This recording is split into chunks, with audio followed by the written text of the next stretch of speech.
नमस्कार जी। प्रस्तुति गणित के उन विद्यार्थियों के लिए है जो या तो कैलकुलस पढ़ चुके हैं या आगे पढ़ने वाले हैं। तो इसमें हम देखते हैं कि जब भी किसी फंक्शन को इवेल्यूएट करते हैं किसी पॉइंट पे, suppose x is equal to a पे f ऑफ x को इवेल्यूएट करना है, तो हम सीधे x is equal to a को सब्स्टिट्यूट नहीं करते हैं। इसकी जगह पे हम x approaching to a arrow का उपयोग करते हैं इक्वलिटी की बजाय। ऐसा क्यों? तो हम शुरू करते हैं।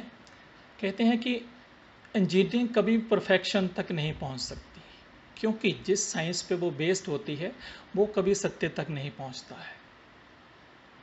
इसको ऐसे देख सकते हैं कि वैज्ञानिक लोग कैसे काम करते हैं। नेचर में से किसी प्रोसेस को ऑब्जर्व किया जाता है, फिर उसको लैब में रिपीट किया जाता है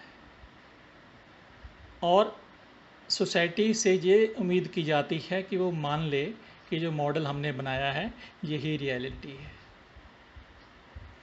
रिसर्च में इसे आगे बढ़ के इस मॉडल को और मॉडिफाई किया जाता है ताकि इफ़ेक्ट को कॉज से बेटर कनेक्ट किया जा सके, और ये ना ख़त्म होने वाला प्रोसेस है।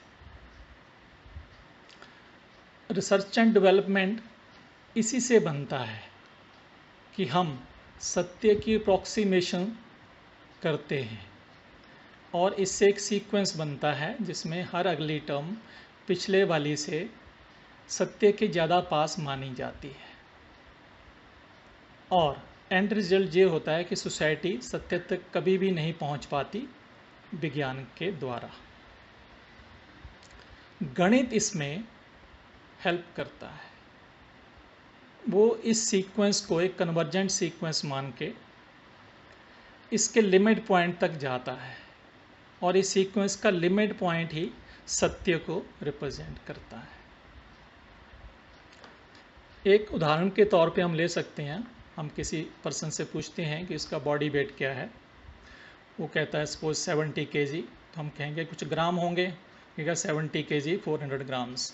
तो हम कहेंगे कुछ मिलीग्राम होंगे, तो जवाब देगा कि मशीन के ऊपर या डिवाइस के ऊपर मिलीग्राम नहीं थे।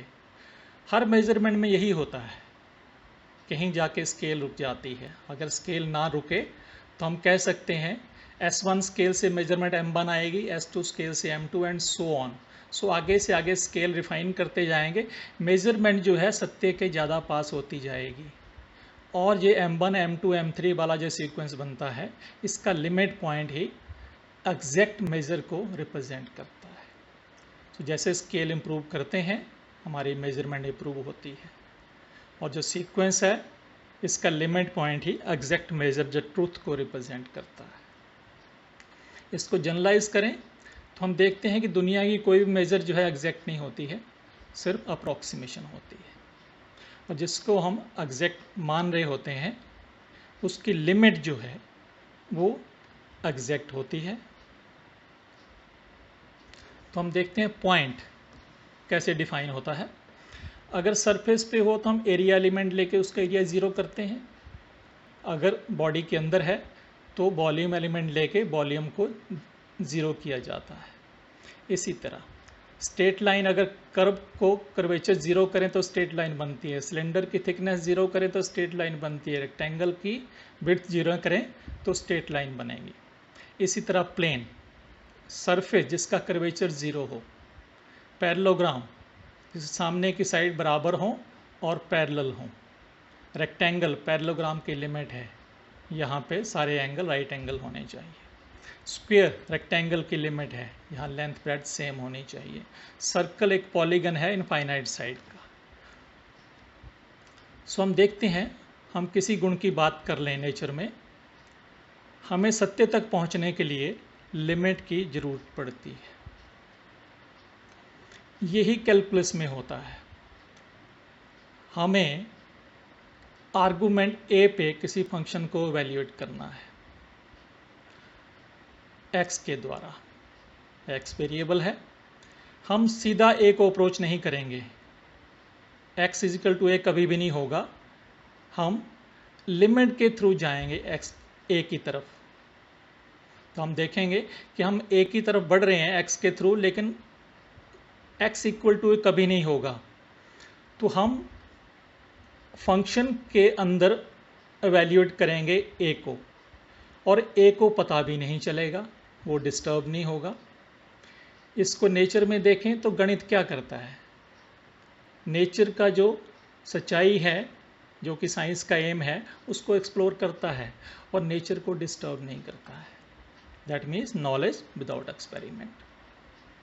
सो हम देखते हैं लिमिट जरूरी है अगर हमें प्रकृति का सत्य जानना है, और जब हम ये चाहें कि वो डिस्टर्ब भी ना हो, तो लिमिट जो एरो है आगे कैलकुलस में आने वाला है, जहाँ पहले पढ़ चुके हैं, वो हमें सत्य को एक्सप्लोर करने का एक मार्ग दिखाता है, और यहाँ पे हम नेचर को डिस्टर्ब नहीं करते हैं। So we can say development without destruction.